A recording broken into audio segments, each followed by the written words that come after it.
All right, welcome to this supplementary video for political theory at Folsom Lake College. This is a little bit of historical and theoretical considerations related to the Bushido. Just kind of generally help you get your juices flowing. I'll save this too for the future. Just a reminder, we're still early in class, so kind of keeping things present. What is politics, right? Political theory, politics plus theory. So collective action and collective decision making about fundamental values and distribution of resources. That's what politics is. Theories are large rational descriptions of the social world. Remember, is ought distinction. Some theories are scientific and explanatory. Some are normative. We're definitely looking at a normative theory today, but I just want to make sure we kind of keep everything in place. And many theories are both normative and descriptive. They do sometimes sort of like sit on both sides of the fence. That's fine. We're not looking at one of those today. Although we could ask some interesting empirical questions, which maybe I'll ask like at the end. So the Bushido is an ancient political theory approach, right? It's fundamentally about the best way to relate yourself to your community, to sort of like the world at large. Communities, societies have particular values which you are meant to embody and sort of like uphold those values. These are social qualities, what we're calling virtues, right? And we've been studying the virtues of the Bushido through our homeworks and our discussions, which are going great. This is literally like a handbook or manual, right? Like, what should I do? And you open it up and you read, and oh, this is similar to what I've been dealing with. I should do this. There was a goofy book way back in the day, How to Succeed at Business Without Really Trying, or a movie or something, but sounds like a manual, so I think that's funny. Like, How to Succeed at Samurai Without Really Trying. Just follow, here's your guidebook, follow the directions. One question that is really important here, just to kind of frame things in a little bit of a broad sense at first, is to ask ourselves, how good of a manual is it, right? And under which conditions as well. So we'll look at some of that in a minute, as far as like, well, maybe here it's great, maybe there it's not, something like that. Or maybe we need more of it, maybe it is perfect, One thing that's interesting here is that, I'm just going to move my face over a little bit. This particular ancient political theory approach, and there's other approaches in ancient political theory, or what we're kind of calling ancient. In this case, is kind of global, but it matches really well with things that were happening in Europe, in Greece and Rome, and things like worldwide. Honestly, this is like very universal. But anyways, this particular approach is actually quite conservative, right? Not all ancient political theory approaches focused on these kind of like social qualities. Some of them had other ways they thought you should behave. We can talk about those maybe later in class. But just like alternate visions of, call it, the good life. And one thing that sort of should make you think this is very kind of conservative, the focus on cultivating certain qualities of character to fit your station, right? Like, it's not all about you, it's about a whole group of people, okay? So it's a focus on tradition, duty, responsibility, social unity, all these kinds of things, okay? Playing your role, being a good samurai, a good father, husband, co-worker, citizen, whatever, that's more important than your own personal happiness. Or what many of these people would say is true happiness is not just doing your own thing. True happiness is fulfilling these roles, okay? And that they give kind of like meaning to your life, all right? That may or may not be, that's a very controversial statement. That may or may not be true, but that's what these people are arguing, just to be clear. And gotta do this, there we go, to move forward.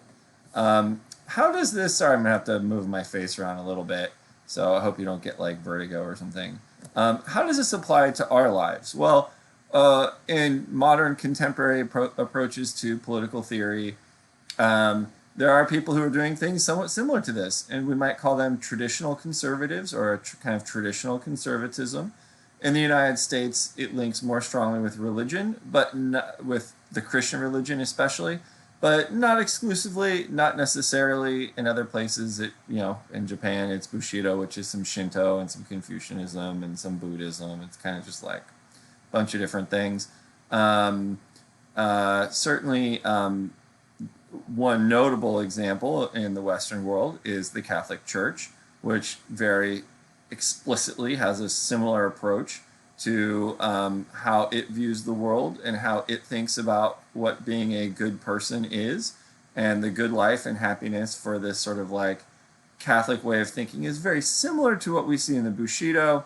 The virtues are a little bit different, but the sort of basic idea is very similar. It's about tradition, it's about duty, it's about fitting into your society, and that's what true happiness is fulfilling those roles. It's not necessary. It doesn't necessarily mean you're a Republican, and this is quite interesting here. Yes, a lot of these people do end up being Republican, and that's fine. But someone like Joe Biden, it feels to me like he's pretty strongly motivated by his Catholicism. I think he probably fundamentally, sort of, if I could sit him down and put him through my lecture, I think he'd probably say, like, yeah, I mean, that kind of like makes sense. I just think for Joe Biden, and some people call him a conservative Democrat, and this is why, but I just think for Joe Biden, he just thinks the Democratic Party is upholding those virtues better. And he sees that as being the way to embody these virtues. So it's not always a clear transmission from ideology to partisanship. We like to think that there's like this perfect overlap, like if you think this way, you're a Republican, if you think that way. But it turns out it's a lot more complicated than that. Some have tighter fits than others, and certainly more people end up being sort of Republican who are in this way of thinking, who are using this kind of traditional conservative way of thinking. But not all, definitely not all. And someone who is a Republican who fits in this very similar traditional conservatism is David Brooks, who's a very famous, notable TV personality, newspaper editorialist. He's on NPR, New York Times, but he's a Republican, and he's a traditional conservative.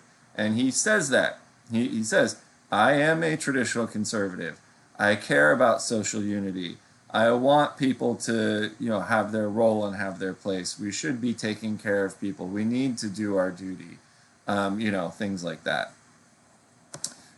So, if you are a Biden Democrat, or if you don't know who David Brooks is, start Googling around. I mean, he writes op-eds like a couple a week, really.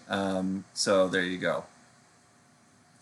Now, so that's kind of theoretically how we're going to think about the Bushido. Now, here's a historical conundrum. As I indicated in the social qualities page, we need to treat these virtue lists with a little bit of skepticism, because in most cases, their codifications are coming after the fact, and in many cases, they're quite modern, which is really weird, okay? Because, think about this, right? This is a traditionalist argument, but then the sources we have to look at it and interpret it come from way after the origin of the tradition. And it's an open question how authentic, accurate, these codifications are, right? And it might be, and with the Bushido, we have multiple recodifications, which is good. We kind of see the tradition evolving and changing. But that's a reminder that even though these traditional ways of thinking are always saying, it's been this way since forever, it's tradition, we should do it, the tradition is changing and moving. It's what we might call a living tradition, okay? The case in Europe is really interesting here. It's not as much the case with Bushido because it's kind of reinterpreted and recodified, so you can kind of see the codification kind of maybe keeping up with the times a little bit, if you will. But in Europe, a lot of the codifications of the codes of chivalry were explicit parts of a conservative political project that took place roughly between the years of 1850 and 1910 or so. Probably going back a little bit further than that, but say 1800 to 1900 roughly. And these modern conservatives were upset at what they saw as values that the capitalistic, individualistic world had lost, and they were trying to recapture and reclaim some of these older values. So a very interesting sort of like historical moment here, and you know, conservatism based on tradition, but in ways there's kind of like these modern inflections. It's very fascinating. I've done some work on this kind of stuff. It's very interesting. Doesn't mean I agree with these guys, mind you. It just means I think they're interesting. I've done work on all kinds of, almost everybody we read in this class I've like done some work on, some more than others, you know. So, you know, we want to be really careful when thinking about tradition. You know, some people think like tradition, like it's coming down from the top and it's imposing itself on you from the past. And we're all now just like automatons, just kind of reenacting or recreating these kind of like cultural values and trends and things. But again, I do think a smarter and better way, and there's some people who think that way, but that's not, I think that's setting up the Bushido to fail, or it's making it really hard. You have to really, you know, I'm trying to make it more, call it softer or nicer, or, you know, really find the usefulness out of it. So if we do view it as a living tradition, which I think philosophically is a more persuasive answer as well, I think empirically it's probably more accurate, and philosophically I think it's a stronger argument. But, well, if you take my other classes, we actually kind of delve into this, but that's a little too far afield. You know, being a living tradition, but that's good. It doesn't mean it's bad. If anything, I think it's a better argument if it's a living tradition. Things evolve, things change. The reason why we do things, you know, I mean, like people maybe, you know, if you're a guy, you're still planning on asking, you know, permission to propose to whatever girl you think you will propose to. But people don't really do that anymore. And the reason seems to be that with the change in work habits, like, you know, women largely work and take care of themselves, and dads are a little less concerned at making sure that there's like a good provider. You know, the social need that was underneath that tradition maybe isn't there anymore. I'm not trying to disparage the tradition, but usually traditions are there sort of like there's a logic, there's a reason. You know, dads want to make sure their daughters are taken care of. You know, divorce wasn't allowed at the time. Pre-approval maybe makes some sense. Things like that. But you know, it's just a different world now, and so we don't do that because things have changed, marriages have changed, and that's fine. So one thing, another interesting sort of theoretical and historical puzzle here is, you know, the origin is to some extent separated from the historical development and change of these ideas. So, you know, there's lots of different versions of Bushido, not only through time, but regionally in Japan. We're only reading one version. You know, they're all similar. They're recognizable with each other, but there's some good variation there. You know, as, you know, what happens when we do hit modern democracy and industrialism? Is Bushido still a good system of ethics for that? Or, you know, should we be more American and individualistic and, you know, capitalism requires greed or something? I don't know, maybe. It's an interesting, you know, avenue to explore at the very least. So, you know, our judgment of the appropriateness of these virtues might also depend on the context they're in. You know, when Bushido is really helping to maintain social order and unity in feudal Japan, that's great. When it's used as justification for empire in Korea and comfort women, well, maybe, which is like a really, like, you don't know about it, go Google it, but like, you know, or just like prison camps, you know what I mean? Like maybe in that different context, it's not serving our normative purposes as well. Although, you know, I mean, if it's still important in Japan, certainly it's not that bad. Japan is doing pretty well overall. You know, they're strongly industrialized, they're democratic, like, you know, it could be worse than being Japanese, let's put it that way. They have great animation. I've never been to Japan. I don't really want to go because I'm too big. But actually, I do want to go, but I would only want to go with like knowing some real Japanese people who can kind of bring me in, because I'm too much white. I'd be like, people stop and like stare at you on the street if you like as tall as I am in Japan. Like, I don't need that. That's a whole other story, but. So, but another possibility is, and this was part of the conservative project in Europe that I was speaking of earlier, maybe we need these virtues more than ever, right? Maybe the modern world has lost these virtues. That's everything that's wrong. The kids these days, right? They need to know responsibility, right? And so maybe the Bushido is a reminder of that and can be even more valuable today. So maybe, I don't know. There's definitely a lot of political theorists who do think that. So there's all the answers above are relatively common amongst various political theorists. Let me do a couple introductory comments on Japanese history. So that was kind of like some larger kind of historical conundrums that are thinking about evolution of ideas and what's happening with that. And just a little super briefest possible introduction to like some generalities of Japanese history. I'm not a Japanese historian. This is not a unit in long-term or short-term Japanese history. So I'm really skating on the top, on the surface here. It's literally superficial. Don't take anything I say as truth. I've read a little bit of Japanese history, but I'm not actually, I was a history major as an undergrad, but I'm not qualified to teach serious Japanese history. I can teach Bushido as political theory and talk to you about some history stuff that's relevant to it, great, but just to be clear about the limits, right? Talked about like the limits of our knowledge, like I know what I don't know. I don't know all that much about Japanese history, although it is a very interesting subject.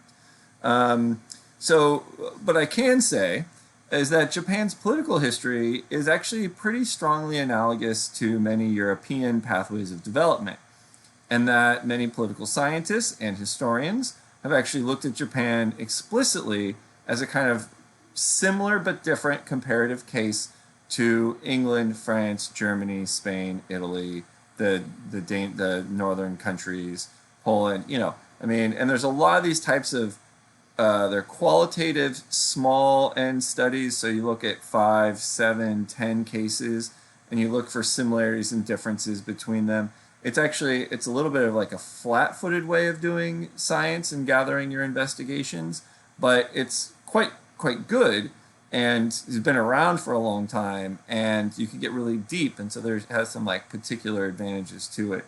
So I've read some of these sort of like comparative studies. So I think that's kind of interesting that Japan actually in a lot of ways is in a funny kind of way almost like familiar to us.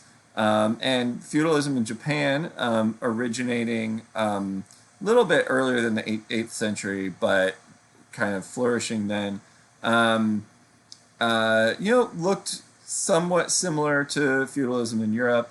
There was not a strong centralized state that was holding everything together. You had different clans in Japan or lords and serfs in Europe that fought, intermarried. There was a very strong class hierarchy that was also part of it. Like it was agrarian, pretty decent, pretty good set of similar circumstances. And then much like many of the European countries, Japan was like industrialized pretty quickly, became an imperial power. So, by 1900, basically, Japan is spanking Russia in a war, having a huge sphere of influence through, its neighboring, China, some Korea, up there like in Siberia area, Philippines. So it's projecting its power beyond its borders and being this kind of like imperialist power. U.S. was doing something very similar in Latin America at the time. It's not like we're perfect either or immune from imperialism. Today, Japan is also still used in a lot of ways as well. But returning to this, so the Bushido then, it was the handbook for the samurai, right? And the samurai was sort of like part bureaucrat, part did I put it here? Part bureaucrat, and I probably should put that slide before this one. Part bureaucrat, part knight. And actually, knights, we think of them more as fighters, but they actually did have a role in dispensing justice and they were supposed to be, um, uh, oh, how am I doing? And they were supposed to be, knights were supposed to be um, somewhat educated and things like that. You know, and the knights were kind of in between the lords and the people as well, right? So you know, kind of some analogies there as well. What else is happening in this feudal culture? Which again, we're getting a lot of resonances with Europe here. Very hierarchical. So you know, you have this language of high and low that you see in Bushido. In Europe, it was nobleman and commoner. You know, there are some people who think that this type of high and low, or you know, few and many, is the language that Aristotle himself used. That characterizes all societies, even democratic ones like the United States. And think about Elon Musk, political families like the Clintons and the Bushes, Rockefellers, Carnegies, Koch brothers, Steyers, Wangs, right? Some of these people are liberals too, or Democrats at the very least. You know, maybe they are our high, and then everyone else is the low, the commoners. And that's very possible. At least it's not a crazy way to interpret, to look at American society. Big difference here between, say, America today and feudalism is, you know, if you're high, there's not a separate standard of justice. You don't get, particularly speaking, extra privileges. I mean, you know, people like you. They think, you know, look at Elon Musk fanboys and stuff like that. You get a little bit extra because you're so rich and stuff like that. But, you know, you don't have the right to, like, slap people around on the street who are in, you know, lower social status than you. People used to literally do that. And with no repercussions, right? Like, you annoy an aristocrat, he just backhands you one and keeps walking, and he might, you know, that you consider yourself lucky if that's all that happens. After that, he might, you know, have one of his guys go beat you up. Just be like, hey, Joe, go beat that guy up. And like, Joe does what the boss says, Joe goes and beats you up, right? You know, much more hierarchical, much more stratified, but, you know, maybe there's some high and low in every society. And I actually think that, as an empirical claim, is probably true. It's not to say we shouldn't be worried about inequality. You know, in a democratic country, maybe we're more worried about maintaining at least this, you know, a rough equality for other reasons. Whereas, you know, if you're in feudal Europe, who cares? Equality, you know, schmequality. Like, we don't need that at all. But maybe in a democratic society, you know, as a value, it raises up, even if there's other values we're going to also, you know, balance it with and things like that. Also here, similar to Europe, this is a society with with very explicitly and well-known rules for behavior, and breaking those rules would be shameful. So this is a shame and honor type of society. A knight that is cowardly in battle loses a lot of social status, and you see that same thing with the Bushido. So, you know, shame is, you know, sometimes people are like, oh, shame is for the, you know, the Japanese or whatever, but like, no, like, shame culture is very common to us. America today has a decent amount of shame culture. Look at things like bullying in high schools and stuff like that. That's all a shame-based kind of behavior. But shame, very strong. We're certainly not as shame-focused as the Bushido, right? But we have our own version of shame, okay? Also, this is a type of society that is strongly group-focused. The group is more important than the individual, okay? So, you know, if you don't play your role, it can be problematic because it can lead to problems for the whole group. But this is also an interesting contrast that comes with this group focus. We actually take care of each other. You're not left to die in the streets, or it's much less likely unless you violated one of these rules. You know what I mean? So, Japan today, for example, there's very few homeless and things like that. They really do try to find a place, and it might not be a big place. There's still some of that kind of like hierarchy still in Japan, not like it used to be, but there's still some semblance of that. But even people on the bottom, you might be on the bottom, but you have your place, you're taken care of, right? So that's kind of like this interesting trade, and especially the Bushido way of thinking. And then, like I said, samurais were part knight, part bureaucrat, sort of the middleman between the high and the low. And maybe if you're a middle manager today in a big company where you have bosses that are the high, and you have other employees and customers and things like that, they would be considered the low. And you're part warrior. You gotta go out and hustle with your sales team and make sure they're selling, but like it's competitive. You're part warrior and you're also part bureaucrat. You're reporting the numbers. You're making sure the higher ups are happy. You're executing their orders. You're firing people for them. Things like that.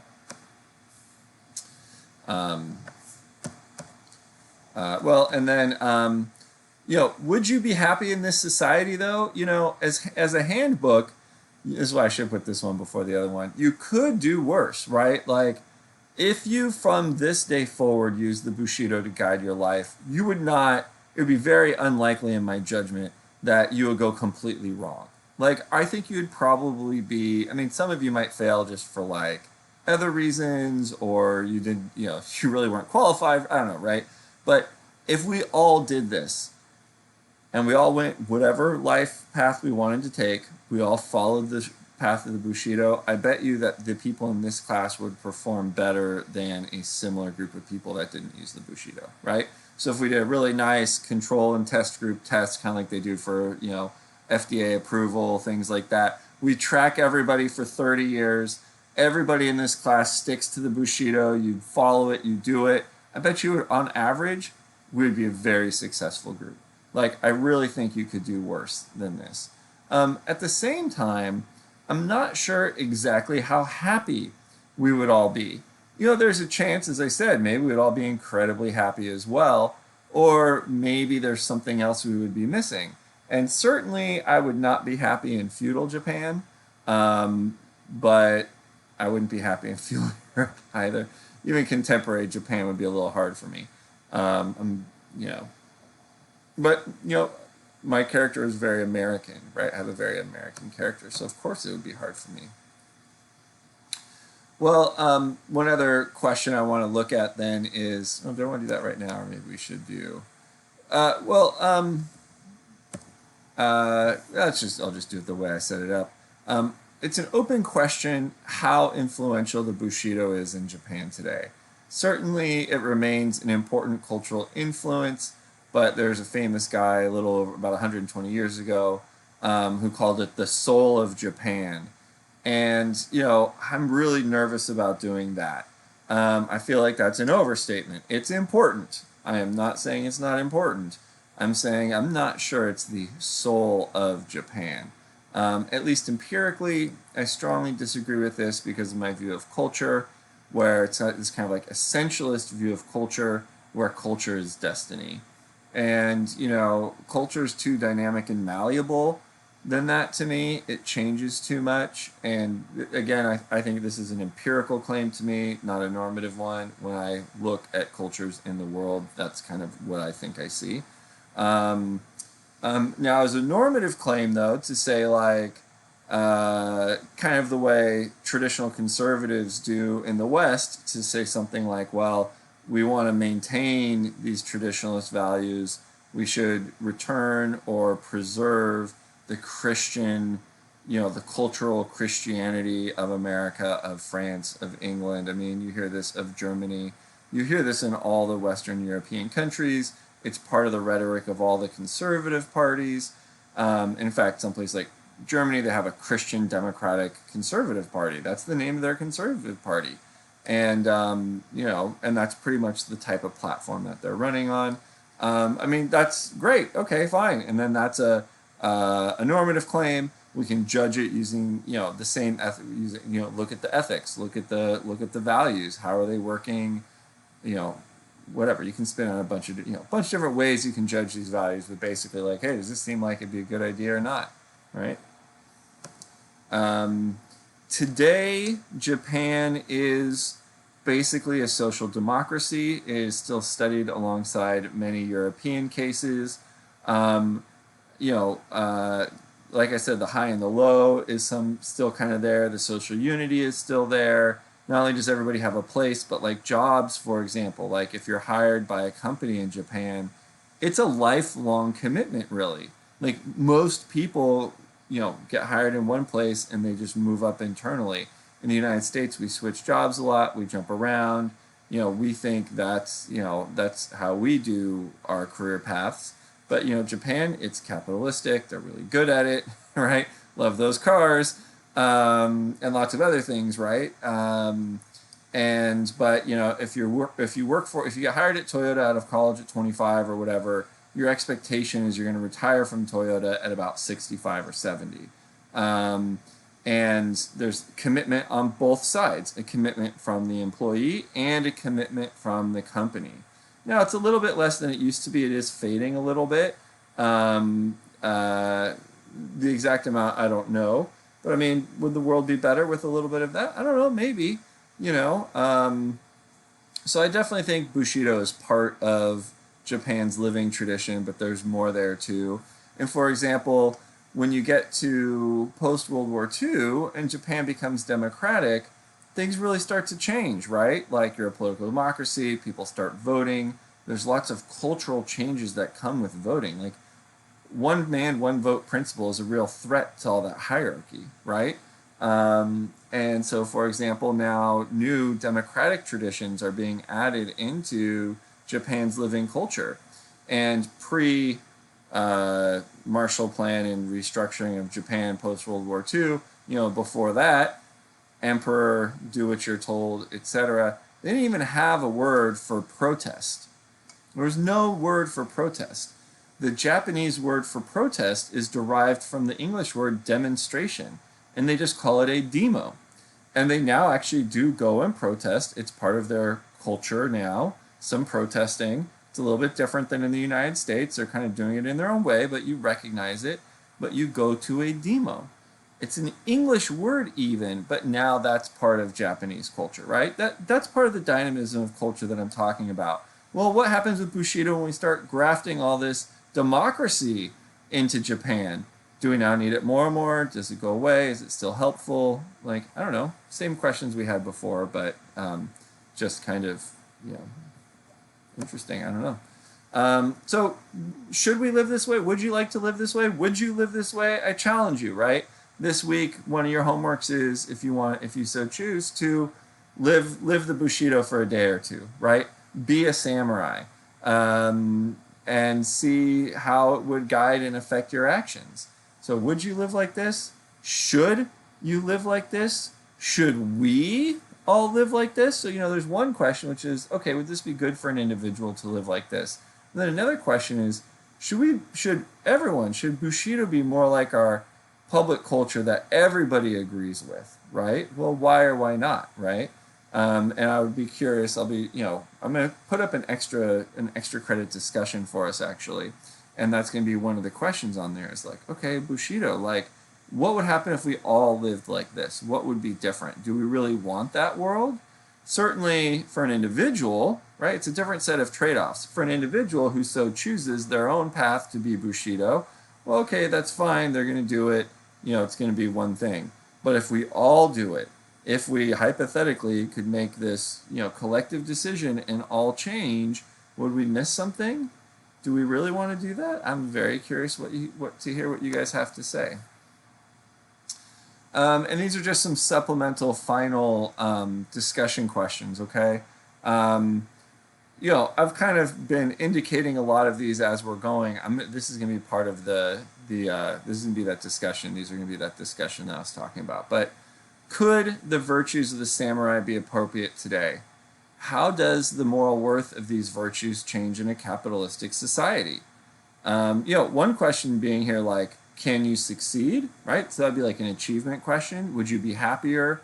There's a lot of different ways to sort of tackle this question. So don't just think in terms of one way, think in terms of all the ways.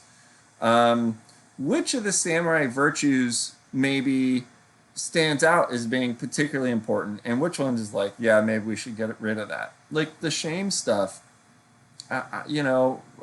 shame sits uncomfortably with me. I don't like to be shamed. You know, but I also I chafe a little bit under the rules, right? The strong social rules where you have to do this, you're not allowed to do that. Um, would America be better if we had more Bushido in our life? Um, is Bushido one place that occurred to me it might be helpful is the virtues appropriate to being a middle manager. But in your homeworks, people talk about being fathers, school, work, lots of places. And overall, you guys found this to be a very valuable and helpful uh, uh, uh, little tool manual book, guidebook.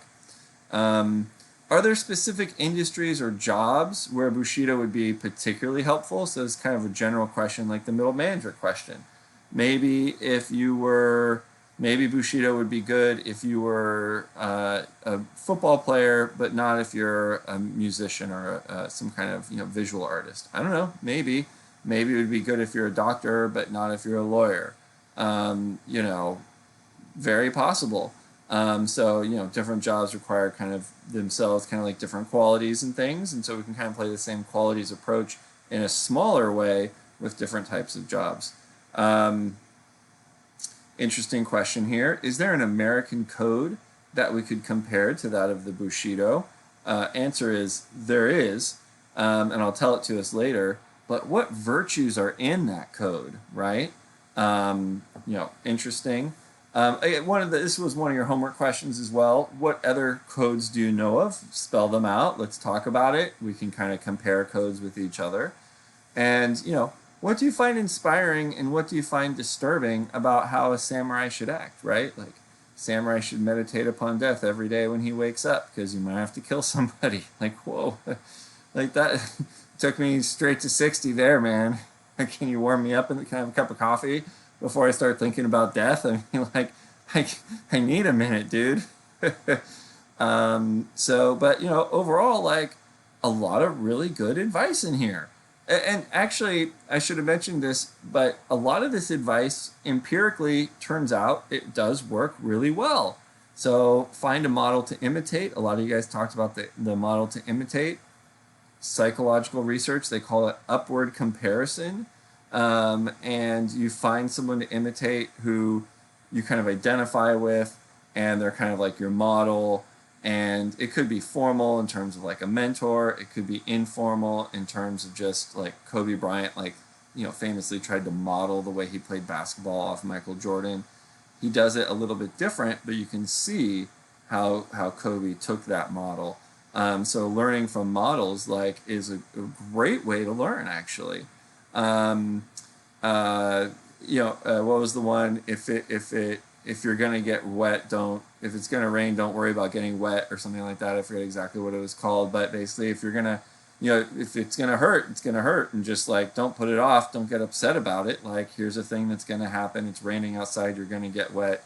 Like don't waste your emotional energy getting upset about it. Right? Just like grin and bear it and move on, and don't let it affect you. That also has a lot of empirical support suggesting that that's a very good psychological attitude to take. It's linked today with what we think of as resiliency, which is, get knocked down 7 times, get up 8, right? That's a very inspiring thing to say. That's resiliency. That's one of the other Bushido chapters that we read. So I get the sense you guys are overall liking this a lot.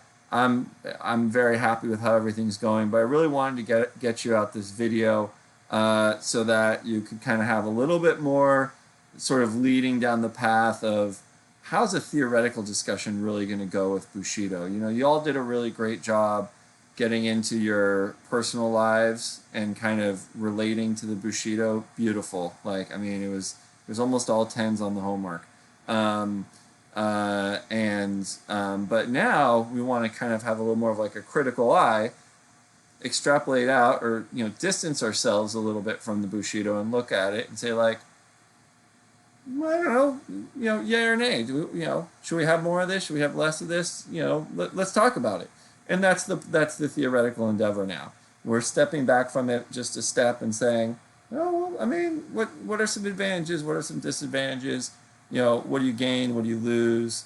Would I personally, is there something personal for me that I could get here? Is there something for us as a group we could get here? Very interesting. A lot of liberals really like this, the Bushido, because they're into the community and like things like that. So, all right, guys, everything's going great. This video will be up later today. Take care. Bye.